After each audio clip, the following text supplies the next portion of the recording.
നമസ്കാരം, ജന്മഭൂമിയിലേക്ക് സ്വാഗതം. Alathur M P K രാധാകൃഷ്ണന് enforcement directorate notice അയച്ചു. കരുവന്നൂർ ബാങ്ക് തട്ടിപ്പ് കേസുമായി ബന്ധപ്പെട്ടാണ് ചോദ്യം ചെയ്യലിന് ഹാജരാവാൻ നിർദ്ദേശം. CPM തൃശൂർ ജില്ലാ സെക്രട്ടറിയുടെ ചുമതല നിർവഹിച്ചിരുന്ന കാലത്ത് കരുവന്നൂർ ബാങ്കിൽ നടന്ന തട്ടിപ്പുകൾ ചോദിച്ചറിയാനാണ് ഇഡിയുടെ തീരുമാനം. ദളിത് ചിന്തകനും എഴുത്തുകാരനും സാമൂഹ്യ പ്രവർത്തകനുമായ KK കൊച്ച് നിര്യാതനായി. 76 വയസ്സായിരുന്നു. ക്യാൻസർ ബാധിച്ച് കോട്ടയം മെഡിക്കൽ കോളേജ് ആശുപത്രിയിൽ ചികിത്സയിലായിരുന്നു. ആനുകാലികങ്ങളിലും ചാനൽ ചർച്ചകളിലും മറ്റും ദളിത് പക്ഷ നിലപാടുകൾക്കായി ശബ്ദിച്ചിരുന്നു. അടൂർ നഗരസഭ അധ്യക്ഷ ദിവ്യ റജി മുഹമ്മദാണ് നഗരത്തിൽ യുവാക്കൾക്ക് ലഹരി എത്തിച്ചു കൊടുക്കുന്ന മാഫിയകൾക്ക് എല്ലാ സൗകര്യങ്ങളും ചെയ്തു കൊടുക്കുന്നത് എന്ന ആരോപണം ഉന്നയിച്ച കൗൺസിലർക്കെതിരെ നടപടിയുമായി CPM. കൗൺസിലർ റോണി പാണംതുണ്ടലിനോട് വിശദീകരണം തേടാൻ പാർട്ടി തീരുമാനിച്ചു. CPM അടൂർ ഏരിയ കമ്മിറ്റി അംഗം കൂടിയാണ് അടൂർ നഗരസഭാ അധ്യക്ഷ ദിവ്യ റജി മുഹമ്മദ്.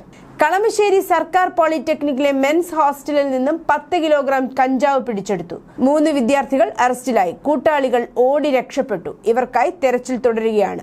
രാത്രി തുടങ്ങിയ പരിശോധന ഇന്ന് പുലർച്ചെ 4 മണിവരെ ഏകദേശം 7 മണിക്കൂറോളം നീണ്ടു. ഹരിപ്പാട് സ്വദേശി ആദിത്യൻ, കരുനാഗപ്പള്ളി സ്വദേശി അഭിരാജ് എന്നിവർക്കെതിരെയാണ് പോലീസ് കേസെടുത്തത്.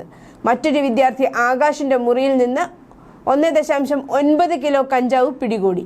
ഇന്നലെ രാത്രിയാണ് പോലീസ് മിന്നൽ പരിശോധന നടത്തിയത്. വടക്കഞ്ചേരിയിൽ യുവാവിനെ കുത്തിക്കൊലപ്പെടുത്തി. വടക്കഞ്ചേരി മംഗലം ചോഴിയങ്കാട് മനു ആണ് മരിച്ചത്. 24 വയസ്സായിരുന്നു. സുഹൃത്തായ 23-കാരനായ വിഷ്ണു പോലീസ് പിടിയിലായി. ഇവർ തമ്മിൽ സാമ്പത്തിക ഇടപാടുണ്ടായിരുന്നു. ഇതുമായി ബന്ധപ്പെട്ട തർക്കമാണ് കത്തിക്കുത്തിൽ കലാശിച്ചത്. കുത്തേറ്റ മനുവിനെ ആലത്തൂർ താലൂക്ക് ആശുപത്രിയിൽ എത്തിച്ചെങ്കിലും രാത്രി 1 മണിയോടെ മരിച്ചു. ശ്രീനഗറിലെ അതിർത്തി സുരക്ഷാ സേന BSF ആസ്ഥാനത്തെ ക്വാർട്ടേഴ്സിൽ മണ്ണെണ്ണ സ്റ്റൗ പൊട്ടിത്തെറിച്ച് മലയാളി യുവതി മരിച്ചു.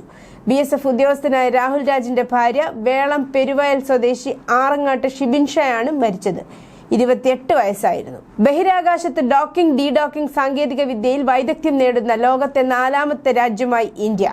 പ്രത്യേകം വിക്ഷേപിച്ച 2 ഉപഗ്രഹങ്ങളെ ബഹിരാകാശത്ത് വെച്ച് ഒന്നിച്ചു ചേർത്തും ഡോക്കിംഗ്, പിന്നീട് ഇവയെ വേർപെടുത്തിയുമാണ് ഡീഡോക്കിംഗ് ISRO കരുത്ത് തെളിയിച്ചത്. US, റഷ്യ, ചൈന എന്നീ രാജ്യങ്ങളാണ് മുൻപ് ഈ നേട്ടം കൈവരിച്ചത്.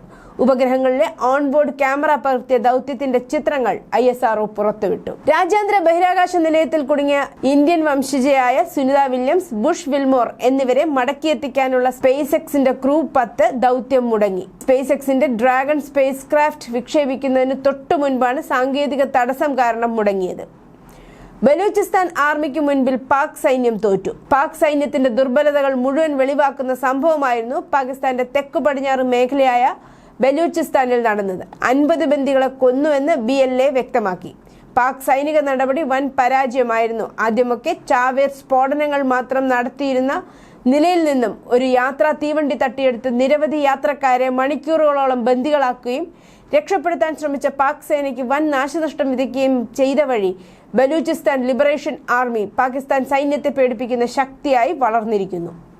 ഉക്രൈനുമായി 30 ദിവസത്തെ വെടിനിർത്തലിന് US മുന്നോട്ട് വെച്ച നിർദ്ദേശം തത്വത്തിൽ അംഗീകരിക്കുന്നതായി റഷ്യൻ പ്രസിഡന്റ് വ്ളാഡിമിർ പുടിൻ. കരാറിലെ വ്യവസ്ഥകൾ പരിശോധിക്കേണ്ടതുണ്ടെന്നും ദീർഘകാല സമാധാനത്തിന് വഴി തുറക്കുന്നതാകണമെന്നും പുടിൻ പറഞ്ഞു. News desk, Janmabhumi.